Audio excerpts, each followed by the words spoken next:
Nang magising siya sa hall ng akademya, wala siyang ideya kung paano siya nakarating doon o kung sino ang mga taong nakapaligid sa kanya. Pagkatapos, biglang pumasok sa kanyang isipan. Lahat ito dahil sa liham na iyon.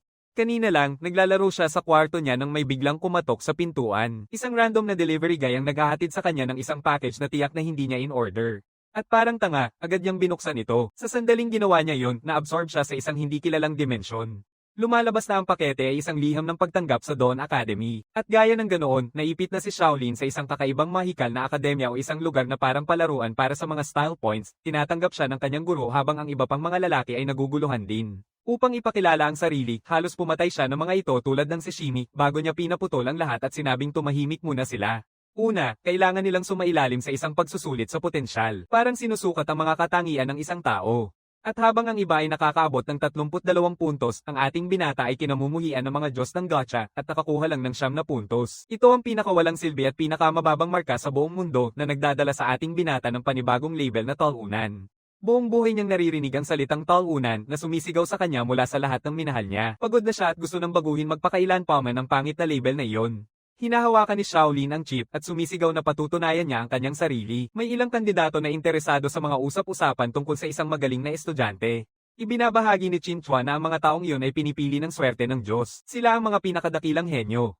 Isang malakas na babae ang pumunta sa harap, siya ang may pinakamataas na talaan ng stats sa grupong ito, si Gu Xiaoyu. Sa kasamaang palad, wala rin siyang espesyal na talento. Ang mga kasapi ng akademya ay maaaring kumita ng hindi maipaliwanag na yaman at magpalit ng puntos para sa kahit ano. Bigla ang lumabas ang card na nakuha ni Shaolin na naglalaman ng kanyang mga stat, ngunit may isang twist. Mayroon ding sistema ng bawas na buhay na nangangahulog ang bawat kamatayan ay nagbabawas ng 10 taon. At ang pag-abot sa 0 ay nangangahulog ang permanenteng kamatayan. Nakakagulat, nakakaranas si Shaolin ng kakaibang karanasan dahil sa isang nakatagong talento. Isang SS rank na lihim na talento na tinatawag na kakayahang matuto upang kopyahin ang isang kasanayan na katumbas ng F-class. Tinawag itong scholar skill, ito ang magiging pangunahing armas niya upang baguhin ang kanyang kapalaran. Isa sa mga estudyante ang nag-aalinlangan, nagtatanong kung ano ba talaga ang ibig sabihin ng sistemang ito ng buhay. Sa huli, may 9 na taon lang siyang natitira, kaya isang pagkamatay lang ay tiyak na wala na siya. Pinapalo ng Mata Ray na tagapayo ang ulo ng batang ito at tiniyak na mamamatay siya pagkatapos ng isang pagkamatay. Pero sa halip na ikalungkot, para kay Chin Chuan, ito ay isang swerte at hindi isang bagay na dapat ikalungkot. Ipinaliwanag niya na sa totoong mundo, binibilang ang habang buhay kada taon na nangangahulog ang isang pagkamatay ay nagkukumpirma ng iyong kamatayan. Ngunit, ang habang buhay sa partikular na mundong ito ay isang mahalagang yaman. Ito ay isang uri ng kredito na maaaring gamitin ng isang tao upang tapusin ang mga misyon at mapabuti ang kanilang mga stats. Ito ay isang pagkakataon na magpakabaliw at mag-evolve. Yung talunan na nataman sa ulo ay nag-iisip pa rin kung ano ang nangyari habang ipinapaliwanag ni Chin Chuan kung paano pinapayagan ng akademyang ito ang mga estudyante na baguhin ang kanilang sariling kapalaran. Maaaring makakuha ang mga tao ng kaalaman at mapahaba pa ang kanilang buhay at mapalago ang kanilang yaman na parang kay Ilang Daddy. Basta may sapat na kredito, kaya nilang maabot ang pagiging immortal dahil isang kamatayan ay nag-aalis lamang ng maximum na 10 taon. Ang masamang babae na si Xiaoyu ay nagsalita, nagtatanong kung ang patakaran ay para lamang sa loob ng akademya o kung ito ay naangkop sa lahat ng lugar. Ang maganda ay ipinahayag ng tagapayo na ito ay magiging epektibo sa Earth sa kahit anong lugar basta't maging miyembro muna ang mga kandidato ng akademya. Matapos ang maingay na pag-uusap, pinaghahandaan na ni Chin Chuan ang mga estudyante para sa pagsisimula ng entrance exam. Pindutin ang kanyang daliri, utos niya na manatili sila sa kanilang kinalalagyan at huwag gumalaw. Kinukumpirma ng transmisyon ang pagbibilang ng teleportation sequence mula 3. Bawat estudyante, kabilang na ang ating binata, ay inaabangan ang kanilang sariling takot at sa oras na mag-isa na ang orasan, ang mga kandidato ay naglalaho mula sa hall, tanging ang tagapayo na lang ang natira. Naiinis na pinapahid ni Chin Chuan ang mukha niya, galit na walang kahit isang estudyante mula sa mababang batch na ito ang may inaasahang talent, kaya hindi siya makakakuha ng magandang marka bilang instruktor. Habang siya ay nagdadalamhati sa kanyang kapalaran, dumaan ang kanyang katrabaho, isang matipuno at gwapong lalaki na may katawan na tulad ni Toji, upang magpasikat. Nagpapasigarilyo at mas marami ang buhok kaysa kay Andrew Tate, ipinapakita niya na ang kanyang klase ay nakabuo na ng 2 talentadong estudyante na may ranggong A at B. Si Chin Chuan, sa kabilang banda, ay maaari lamang sabihin na ang isa sa kanyang mga estudyante ay may kabuoang stat point na higit sa 40, ngunit wala itong kinalaman sa mga talentadong kasanayan, dahil noong nakaraang taon, kahit isang SS rank na estudyante ay naiproproduce. Sinasabi ni Chin Chuan na ito ay isang maling akala talaga.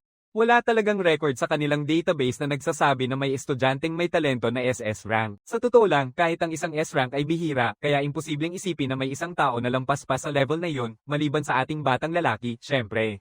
Ang eksena ay bumababa sa pugad ng mga goblin, sa madaling salita, ang lugar ng pagsusulit kung saan nagtipon-tipon ang lahat ng kandidato. Sa hindi matanggap na amoy na mabaho at sumisingaw, agad nilang tinakpan ang ilong nila bago biglang lumitaw ang isang mensahe sa harap nila. Ipinapakita ng abiso ang kanilang gawain na makalabas sa kagubatan at makarating sa ligtas na lugar sa loob ng 60 minuto, kasama na ang dagdag na gawain na patayin ang Goblin King at 5 Goblin din. Ang pangunahing gawain ay nagbibigay ng 10 kredito at 100 puntos pambili, habang ang mga opsyonal na gawain ay may mas mataas na bonus na kredito at puntos pambili na nagbibigay ng insentibo upang subukan. Bukod pa rito, bawat kandidato ay binigyan ng gift box para tamasahin na may paalala na walang parusang kamatayan para sa pagsusulit. Ang mensaheng ito lang ang nagpapawi sa mga alalahanin ng ilang kandidato na nagsisigawan sa kasiyahan na hindi mababawas ang kanilang mga puntos. Samantala, tinutoktok niya ang kahon at nakakuha ng isang Maringal na Novice Staff bilang kanyang unang sandata, kahit na ito ay mababa ang kalidad sa F. Kasama nito, nakuha rin niya ang kasanayan sa Wand Mastery na magagamit sa staff. Sa tingin niya, halos katulad ng mga laro na dati niyang nilalaro ang buong sistema, kaya magagamit niya ito sa kanyang pabor. Bitbit ang sandata, itinuro niya ito sa isang direksyon at pinukaw ang isang enerhiya na sinag bago ito pinaputok sa malayo at nag-iwan ng hukay sa isang bato. Maganda ang naging tama niya sa ngayon, nakakuha siya ng 2 puntos sa paggamit ng sandata. Masaya si Shaolin dahil ngayon, habang paulit-ulit niyang ginagamit ito, mas marami siyang makukuhang benepisyo mula rito. Bukod pa dyan, meron din siyang isang sexy na passive skill na nagpapahintulot sa kanya na mag-level up ng kanyang mga kasanayan ng doble ang bilis kumpara sa iba. Habang kahanga-hanga ang mga benepisyong iyon, biglang nakaramdam si Shaolin ng matinding kirot na dumaan sa kanyang ulo. Ang sakit ng ulo na ito ay resulta ng sobrang baba ng kanyang katangian at mana, kaya hindi niya magamit ng paulit-ulit ang sandatang ito gaya ng inakala niya. Isa pang lalaki, isang matipunong kalalakihan, ay nakaramdam ng pagmamalaki dahil na-unlock niya ang isang malaking espada na halos walang epekto sa mana. Alam ng ating binata na kung paano gagamitin ng kandidato ang isang armas ay makakatulong upang mas mapabilis ang pag-level up nito. Siyempre, hindi ibig sabihin na ang pag-swing lang ang pinakamainam na paraan dahil kasabay nito ang pagkapagod ng tao. Ang buong layunin ng 60 minutong tagal ay para siguraduhin hindi rin makapagpahinga ang mga ito, kaya't naisip ni Shaolin na baka kailangan na rin niyang lumipat sa mga pisikal na armas sa proseso. Habang nag-iisip siya, dumaan ang masama para mag-alok ng palitan ng armas. May espada siya pero para sa kanya, at kahit hindi pa siya naglalaro ng mga laro, naiintindihan niya kung paano gumagana ang staff. Iniisip ni Xiao Yu na may karagdagang salik ang katalinuhan sa ganitong uri ng armas at naniniwala siyang mas bagay ito sa kanya kaysa sa armas na nakabase sa lakas. Matalino siya kaya napansin din niya na hindi interesado ang batang lalaki sa tungkod. Humanga, ipinakilala ni Shaolin ang sarili, pero ang babae ay gusto lang ang malaking steak, kaya binigay niya ito sa kanya. Sandali, sa kabila nito, binibigyang diin niya na kailangan ng tama ang staff, kaya kailangan niyang mag-ingat bago ito gamitin. Para kay Shaolin, nakikisaya siya gamit ang kanyang bagong sexy na maikling espada, ang uri ng sandata na kailangan niya upang umangkop sa kanyang karanasan. Sa pag-iisip na mas mainam makipagtulungan sa isang tao, matapang na tanong ng lalaking ito sa babae kung gusto niyang makipagtulungan sa kanya. Pero bago pa siya makapagsalita, dumating ang matabang na hanggal na ito at tumayo ng matangkad sa harap niya, humihingi rin ng parehong alok. Yung malaking tao dito ay hanga sa stats ni Xiao Yu at inirerekomenda na makipagtulungan siya sa kanya para sa pinakamalaking tagumpay, pati na rin binabatikos si Shaolin na isang walang kwentang kasamahan. Medyo naiinis ang ating binata habang sinusuri niya ang sitwasyon at tahasang tinatanggihan ng lalaking ito sa harap niya bago siya maglakad palayo, ipinapakita ang pinakamataas na antas ng girl boss na ugali. Nahiya si Wang Dalan at pinagtatawanan siya ng mga kandidato sa paligid. Hindi kinaya ng kanyang ego at sa frustration, tinignan niya ng masama si Shaolin bilang parusa. Nahirapan siyang mapalayas ng biglaan dahil lang nasa paligid siya ni Wang Dalan nang tanggihan siya. Hinahamon niya si Shaolin at ginagamit ang kanyang pagiging kalmado para maibalik ang nawalang aura ng kanilang lahi at nagsasabi na hindi karapat-dapat ang ating binata na makapasok sa pagsusulit dahil sa pagiging pabigat. Tinitingnan ni Shaolin ang lalaki at kalmang sinasabi na ang kanilang sariling kakayahan ang magpapasya ng resulta ng pagsusulit. Ang hindi niya pag-address ang dahilan kung bakit niyayakap siya ni Dalan at tinutulak siya habang banta siyang sasaktan. Hindi natatakot, ngumingiti ang bro at sinisiguro na hindi makukuha ni Dalan ang pagkakataong iyon. Bakit? Dahil isang pangit na maliit na goblin ang nakapwesto sa likod niya na parang venom habang nag-uusap sila. Sa kabutihang palad, nasugat lang ang mukha niya, pero sa totoo lang, pinagtatawanan pa rin ng goblin ang mukha niyang aim. Muling tumatalo ng maliit na berde pero naputol ni Dalan, nakakamit ang kanyang unang patay. Nakakatawa kung paanong muling sumisigaw siya ng galit kay Shaolin dahil hindi ito nagsalita pero natawa habang siya ay inambush. Bago pa siya makagawa ng kahit ano para sa ating batang lalaki, tumingin siya pabalik at nakita ang buong grupo ng mga goblin na handang sumabak sa isang matinding laban. Samantala, ang mga tao ay nagsisimula ng manginig sa takot at magtatakbuhan na. Nagsisimula ang laban at agad na natatanggal ang ilang manlalaro. Sa panig ng ating binata, kayang-kaya ni Shaolin ang mga goblin. Lahat ng ito sa simulation na ito ay totoo. Maging ang sakit na nararamdaman nila ay sobra sa katotohanan. Pinapatay ni Xiao Yu ang isang goblin gamit ang kanyang tungkod habang siya naman ay nakakatama ng isang slash. Dapat virtual ang kapaligiran, pero sobrang totoo ang mga nakasulat na setting. Sa madaling salita, hindi ito basta-bastang laro. Isang ordinaryong tao ang masasawi dito kahit anong armas pa ang gamitin. Ilang kandidato ang nagrekomenda na magtago sila sa loob ng kuweba dahil mukhang ligtas ito.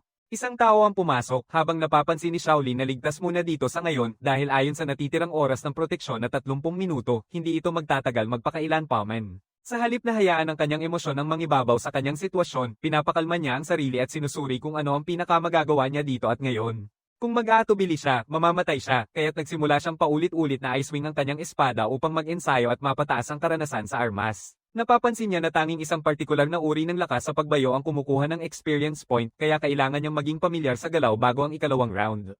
May 2 minuto pa siya para maghanda. Walang handa ang mga kandidato at malapit nang maging delikado ang kanilang ligtas na zone.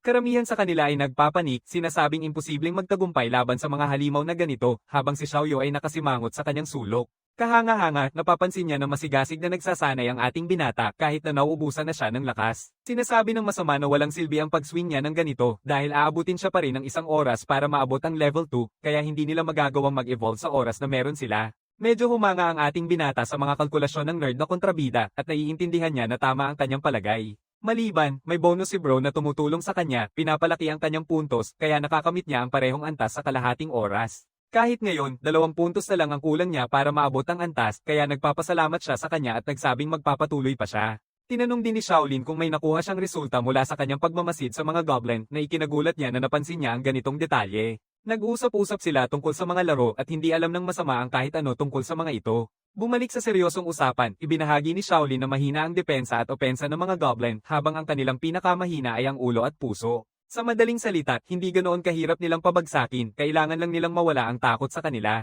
Hindi ganoon kahirap ang misyon. Nakikita niya na ang ilan sa kanila ay nanginginig sa takot pero nakatakda ng matalo ang mga taong ito.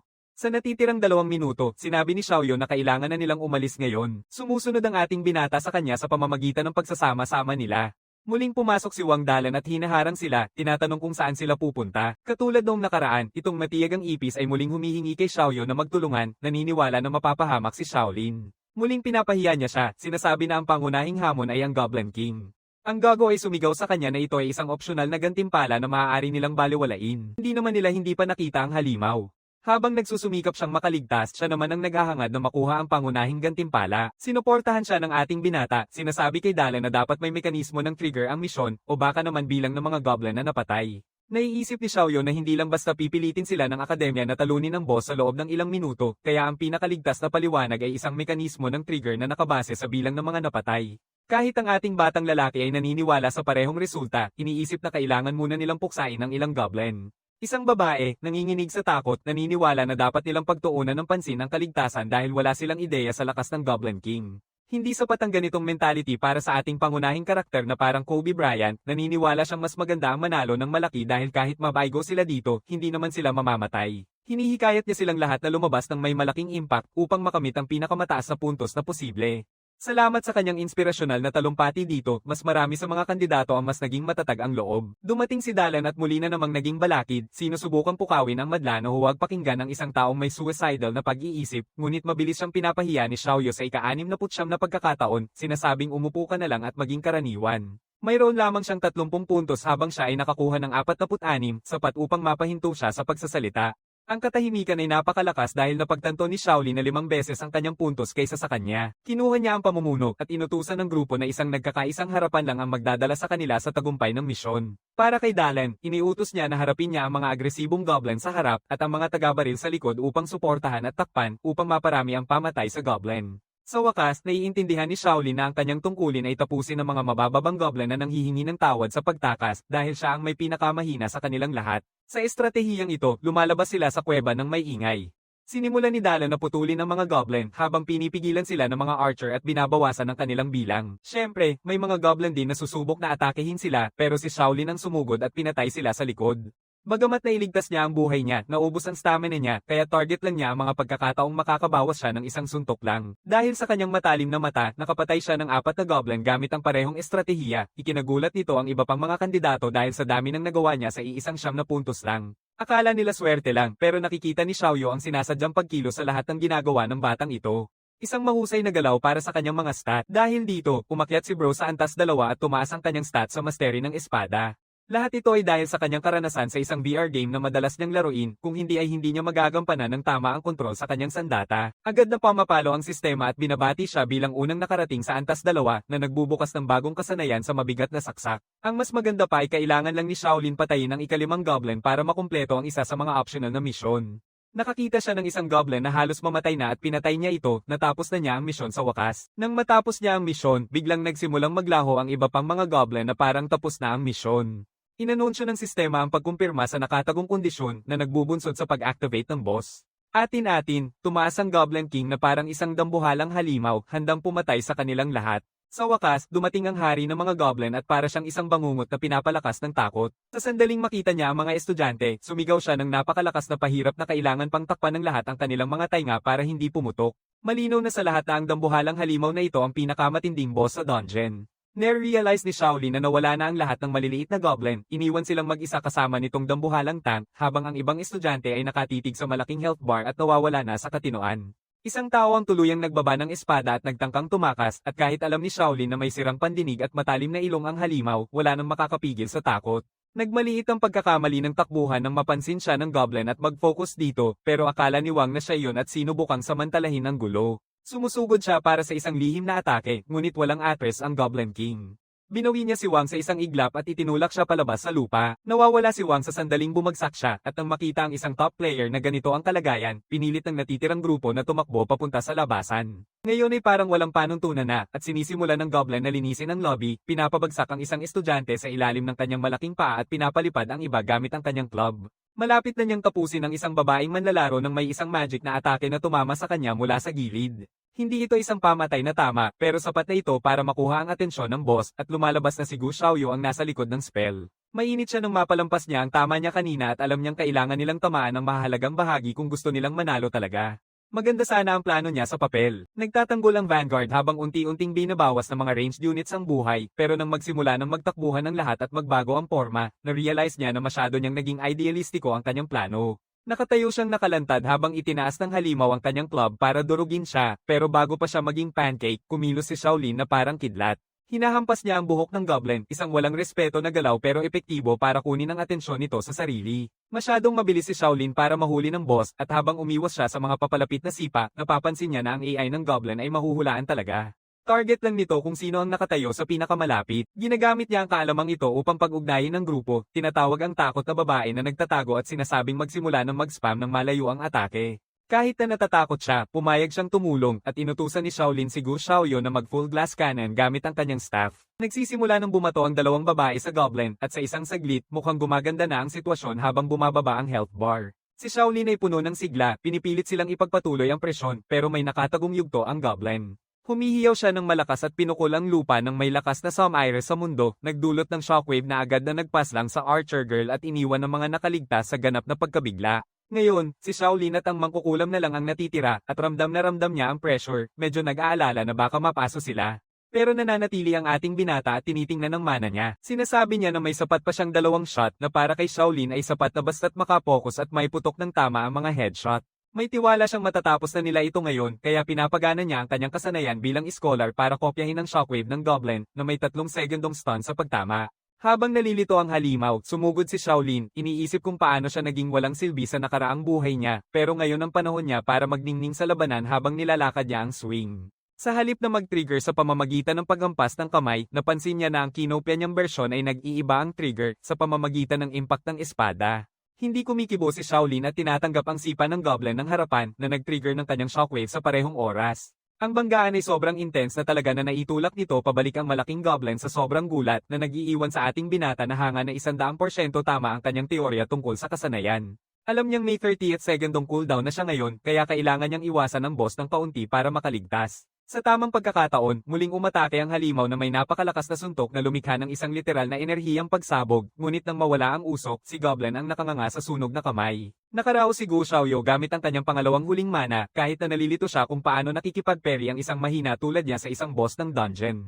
Dahil mukhang malala na ang health bar ng Goblin, nagmamakaawa ang halimaw at nagtapo ng malaking bato kay Shaolin. Naisip niya na hindi na niya maiiwasan ito ng buong buo sa pagkakataong ito, kaya't nagpasya siyang gawin ang isang sobrang kakaibang bagay at hinarang ang malaking bato gamit ang kanyang kamay lang.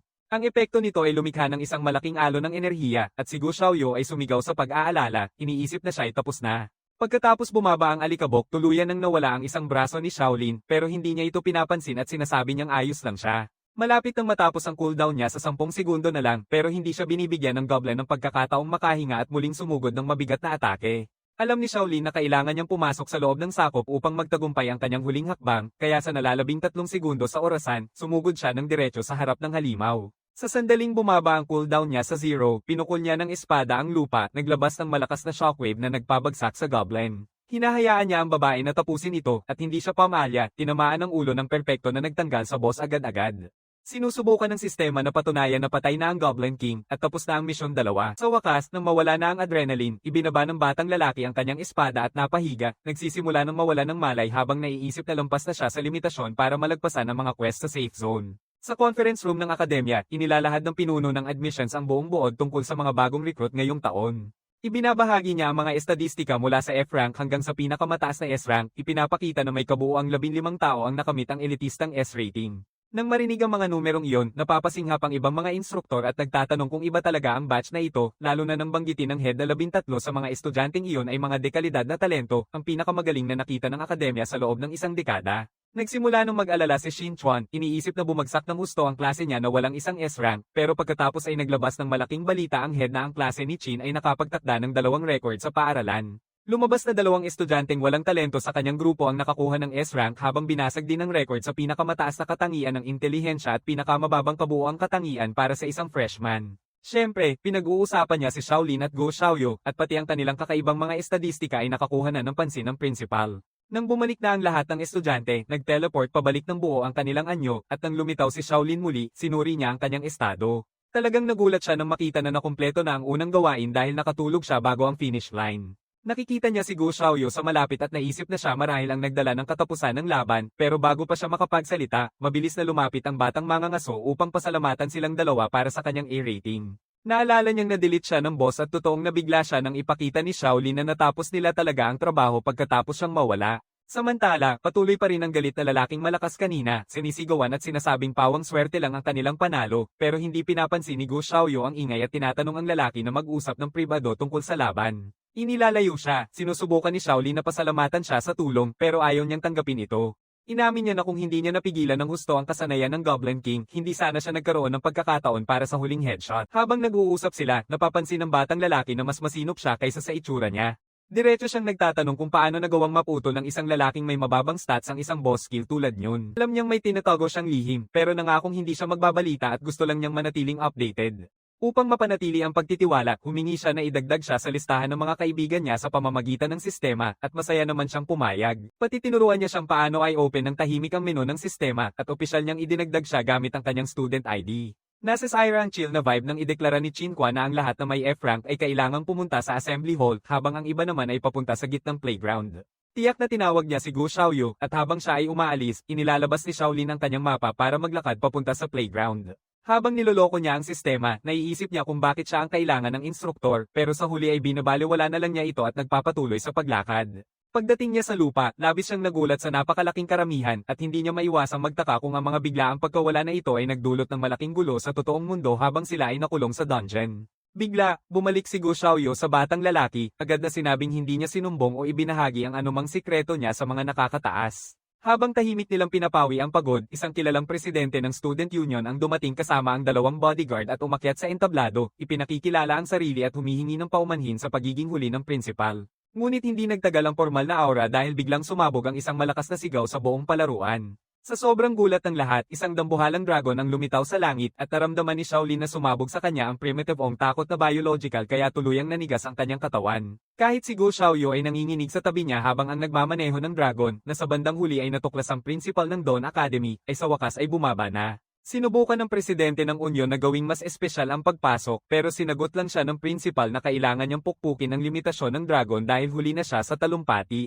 Pina-threaten pa niya ang dragon, sinasabing kung sakaling muling magpapakita ito ng gulat sa kanyang mga estudyante, huhuberin niya ito at gagawing sopa. Mula sa karamihan, pinapanood ni Shaolin ang principal na may bahagyang kaba, nag-aalala na baka may kakayahan siyang makita ang kanyang nakatagong talento bilang scholar. Nagsimula ang principal sa papuri sa potensyal ng estudyante, ngunit biglang tumitig ang mga mata niya kay Shaolin. Gamit ang mahika upang palakasin ang kanyang boses, tinatalakay niya ang tunay na dahilan kung bakit silang lahat ay dinukot at tinawag sa gitna ng gabi. Inililipat niya ang sisi sa departamento ng pagtanggap sa hindi makataong oras at nangakong gagawa ng patakaran upang hindi na ito maulit. Pagkatapos, seryosong-seryoso ang kanyang tono habang ipinaliwanag ang kanilang bagong katotohanan. Ipinapakilala niya silang lahat bilang mga kolonisador at ibinubunyag na ang planeta na kasalukuyan nilang tinitirhan ay tinatawag na Norma, ang bagong mundo. Ang buong layunin ng akademya ay sanayin sila bilang isang piling puwersa para sakupin at pamunuan ang banyagang teritoryong ito. Maliit ang sigaw ng principal habang sinasabi sa mga estudyante na nagwakas na ang kanilang dating buhay noong binuksan nila ang mga liham ng pagtanggap. Mula ngayon, hindi na lang sila mga estudyante. Sila ang mga magiging general, mahikiro, at leader na sisilakay sa buong mga mundo. Nagsisimula siyang maglabas ng sobrang lakas habang pinag-uusapan ng mga yaman na naghihintay sa kanila sa bagong mundo na tiyak na epektibo at nagpapataas ng morale ng buong grupo. Ipinapahayag niya na tanging ang tatlong pinakamahusay na estudyante mula sa bawat klase ang magkakaroon ng pribilehiyo na pumasok sa bagong mundo ng maaga. Mukhang nag-aalala ang leader ng unyon ng mga estudyante tungkol sa takdang oras na ito, ngunit matapos ang pagbantaan ng principal, umatras siya at tumahimik. Pagkatapos, pinapalayas ng matanda ang mga tao, iniisip ni Shaolin ang kakaibang reaksyon ng presidente ng unyon tungkol sa maagang pagpapadala. Ang pangunahing layunin ni Shaolin ay maging mas malakas para hindi siya ma-delete, ngunit naputol ang kanyang isipan nang tawagin siya ni Qin Chuan.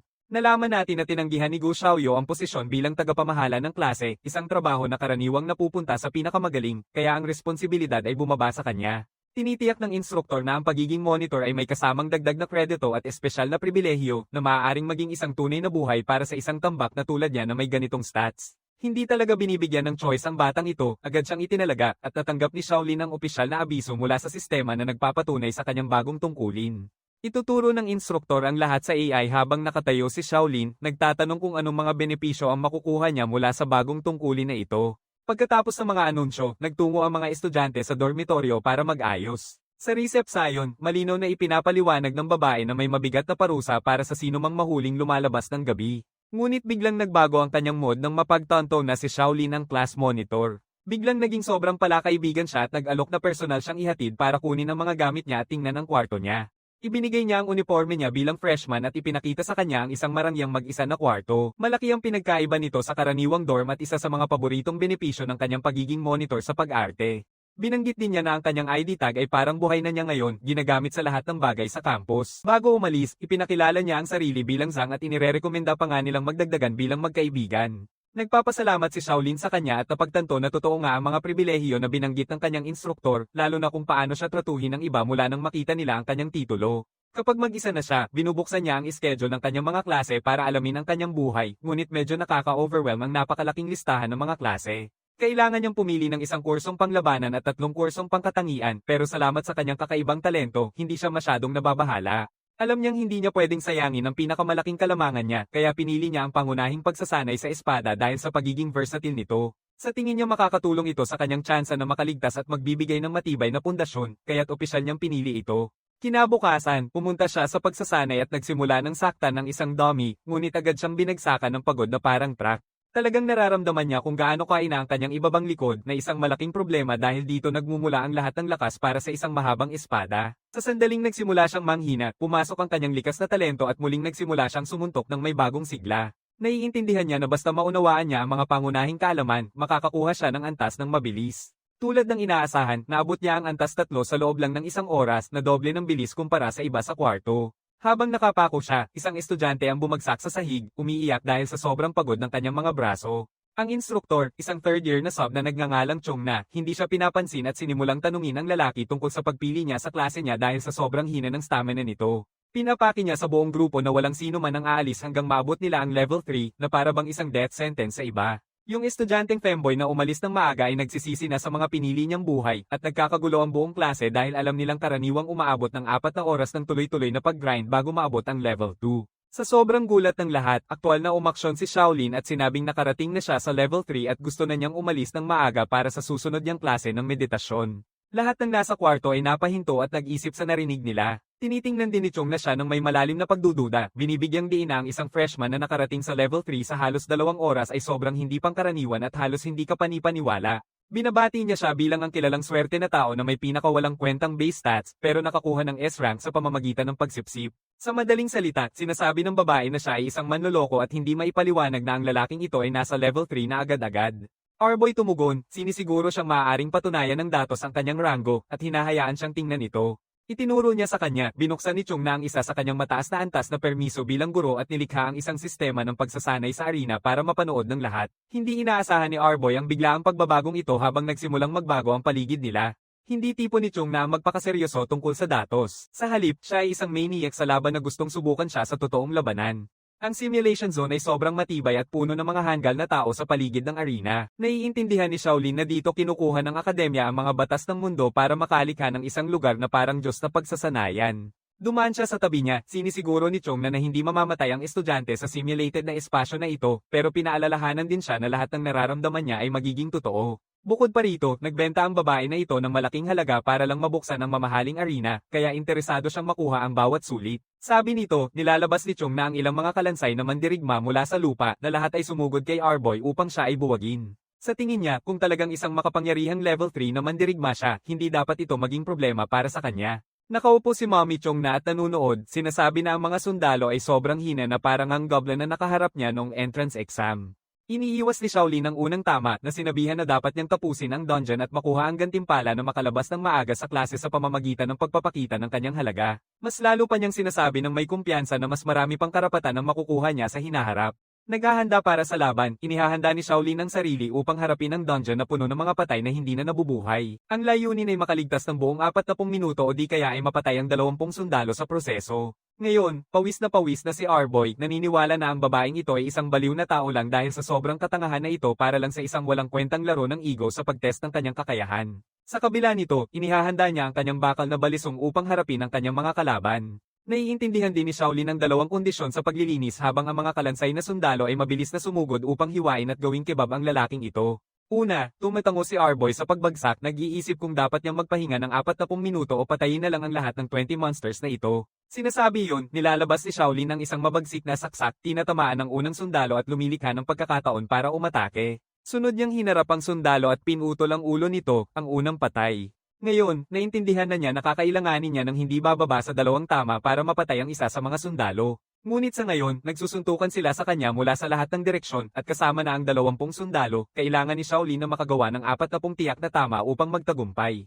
Hindi ito madali, ngunit ang nakakagulat sa kanyang pansamantalang guro ay kung paano nagkaroon ng tapang ang batang ito na sumugod sa panganib sa halip na magpahintay. Sa una, akala niya matatakot siya at hihingi na lang na isara na ang dungeon, pero mukhang na-impress niya talaga siya ng husto. Gayon din, kahanga-hanga ang kanyang mga galaw sa bawat anggulo ng pag-atake, kaya hindi siya nagkukunwari sa ngayon. Si Shaolin ay abala sa pakikipaglaban para sa kanyang buhay dito habang tama rin ang kanyang paghuhusga at iwas sa mga kritikal na tama kapag kinakailangan. Sa kabuuan, naisip ni Chung na mas mahusay ang bata kaysa sa mga hanggal na hindi man lang makapalo ng kahit anong sandata.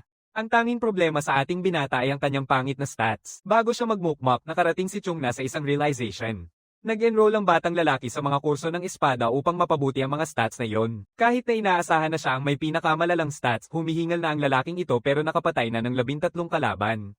Isang himala sa paningin ni Chung na dahil ayaw tumigil ni Shaolin kahit may 28 minuto pang natitira sa oras. Sa kabila ng kanyang perpektong paghuhusga, natural lang na makaranas siya ng matinding tama mula sa isang kalansay sa kanyang likuran na nagdudulot ng malaking pinsala. May hangari siyang sirain ang kanyang kaluluwa, maging masunurin at sundin ang kanyang utos, at habang sigurado akong may ilan sa inyo ang tatanggi dyan, pinananatili ni Shaolin ang kanyang mentalidad na mamba. Bro, pinapalakas ang heavy slash skill at winawasak ang ilang sundalo sa isang suntok, ikinagulat si Chung na sa paggamit ng skill na ito dahil walang sino man ang dapat magkaroon nito ng maaga pa. Ito ang nagtataas ng kanyang bilang sa 17, pagkatapos 18 at sa huli 19 na kumpirmadong patay. Matapos niyang daanan ng lahat, nakamit ng ating binata ang huling at ika-20 patay, natapos ang gawain. Sa huli, si Shaolin ay isang kalat na hindi makahinga, pero nakatitig pa rin siya sa kanyang instruktor na sumisigaw na natapos niya ang gawain ng perpekto. Nakikita siya tulad nito, hindi maiwasang magtaka kung ano ba talaga ang mali sa batang ito, yung batang nakakuha ng pinakamataas na marka sa pagsusulit, at parang hindi na ito basta swerte lang.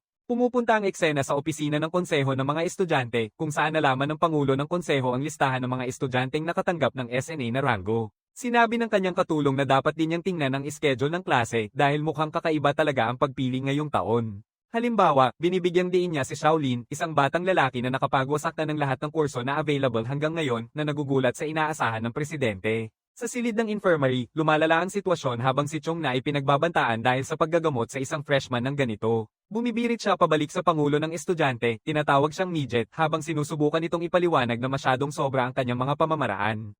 Nagpa siya ang guro na maging mas mahigpit dahil sa katotohanan ng mga freshman sila na nangangailangan ng gabay. Sa huli, nagkaroon ng pagtigil ang kanilang pagtatalo habang ang ating binata ay nagpakita na ng mga palatandaan ng kamalayan at nagising. Agad siyang bumangon ng mapagtanto na nasa infirmary siya at sinabing hindi near-restore ng simulation ng stamina ng tao.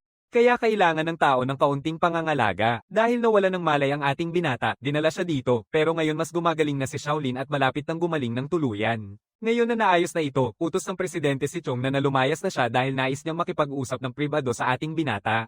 Masigla at galit ang babae, ngunit sa huli ay sumunod siya sa utos at umalis sa kwarto. Bago umalis, bumawi siya kay Shaolin, tiniyak na tutuperin niya ang kanyang pangako at bibigyan siya ng maagang paglisan kapag gusto niya ngayon. Sa parehong oras, pinapaalalahanan niya siya na ang mga nagsasanay ng martial arts ng sobrang intensibo ay karaniwang hindi nagtatapos ng maganda. Sinarado ni Chong na ang pinto sa kanyang punto habang nakikita ni Bro Loki na mas interesante siya kumpara sa opinyon ng iba tungkol sa kanya. Maliban dyan, may mga bagay na ibabahagi ang presidente at nagtatanong kung nabasa ni Shaolin ang bahagi na nagsasabing hindi siya inirerekomenda na kumuha ng masyadong maraming kurso. Kasanayan sa espada, paggalaw, at taijutsu ang mga pisikal na kurso. Pagmumuni-muni, mahika, at pakiramdam ang mga mahikal na kurso. Sa magkabilang sistema na nag-aalok ng iba't ibang landas ng paglago, maaaring may mga benepisyo ang dual cultivation, ngunit ito rin ay nakakapagod habang ang bawat sangay ay lalong lumalalim at nagkakaroon ng mas maraming pagkakaiba.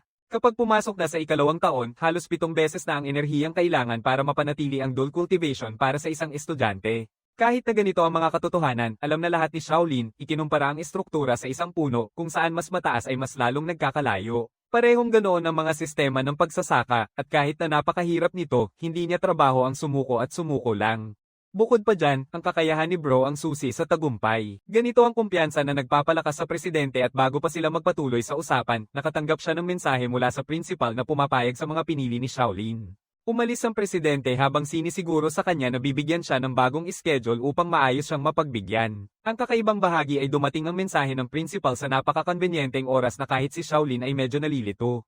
Nagtataka siya kung palagi ba siyang binabantayan ng lalaking ito o kung dahil ba ito sa kanyang talento. Pagdating sa principal, nararating natin ang kanyang malaking opisina kung saan ang lalaki ay mukhang malungkot at nabigo. Tinanong ng sistema ng kontrol ng Dawn Academy, isang espiritual na esensya, kung ano ang nangyari. Binabastos ng principal ang programa dahil sa itsura nitong isang anime girl, pero bukod dyan, binibigyang diin niya na siya ang sentro ng akademya na tanging ilang tao lang ang may access. Matapos ang 100 taon kasama ang matandang ito, nakakainip na siya para sa programa.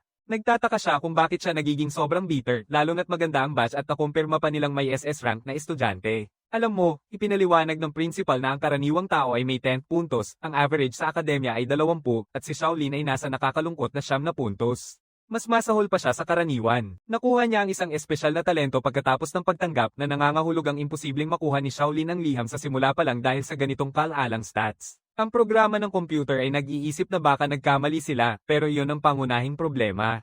Ibinahagi ng punong guro na matapos niyang i-access ang database, may nakita siyang nakakagulat. Walang kahit isang record ng pagtanggap kay Shaolin. Sinasabi ng punong guro na halos 1,400 estudyante ang nag-enroll ngayong taon, pero kulang ng isang liham at hindi pa nangyari ito kailanman sa kasaysayan ng paaralan. Dahil ang virtual na batang babae na ito ay dapat na pangunahing control program, hiningi niya ang kanyang opinyon.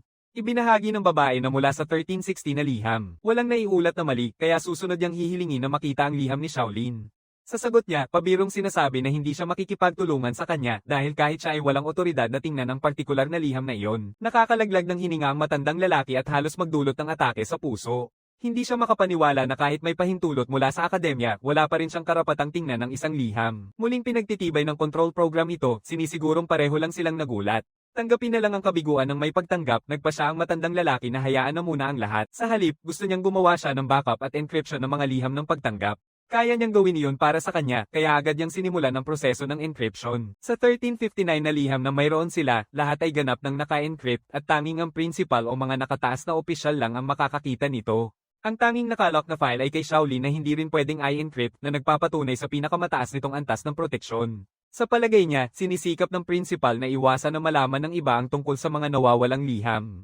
Kumpirma niya ito at sinabing babalik na siya sa bagong mundo sa lalong madaling panahon. At pagkatapos niyang umalis, ayaw niyang may ibang tao pang nakapaligid na makagambala sa paglaki ng bata. Para sa iba, nais niyang ang programa ang bahala sa mga gawain ng akademya. Tapos na ang usapan at kinabukasan, nasa kantina tayo.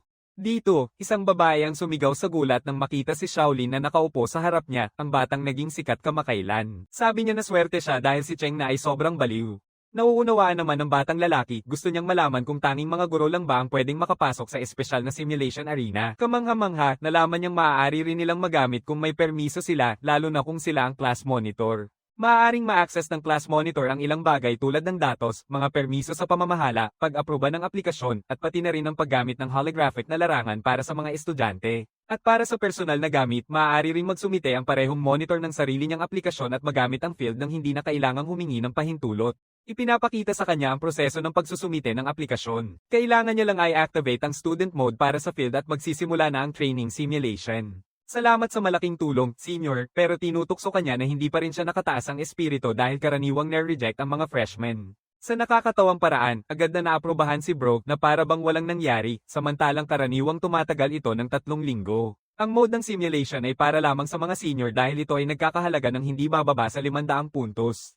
Ang kabiguan ay nangangahulugang mawawala rin ang mga puntong iyon. Ito ay nagbibigay linaw kay Shaolin na may 800 sa kanyang bank account ngayon kaya wala siyang balak na mabaigo. Sa parehong oras, naaalala niya ang mga salita ng punong guro na nagsabing ang 3 nangungunang estudyante ay magkakaroon ng maagang kwalipikasyon sa bagong mundo. Bawat monitor ay muling i-re-elect pagkatapos ng pagsusulit kaya hindi na muling magkakaroon ng pagkakataon.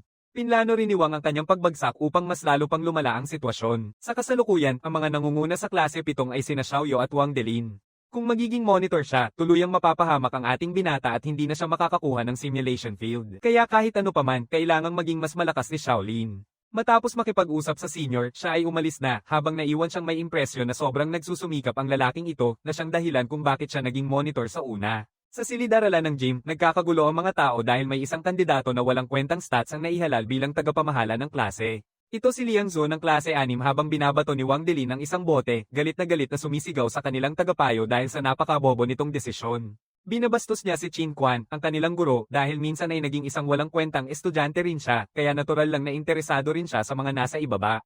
Kitang-kita ang inis ni Wang Delin at naaalala pa rin niya ang mga talo niya nang tumanggi si Xiaoyu sa harap ng lahat. Sinasabi ng alalay niyang si Zhou na pwede na nilang turuan si Shaolin ng leksyon ngayon na lang kaysa maghintay pa ng 3 buwan.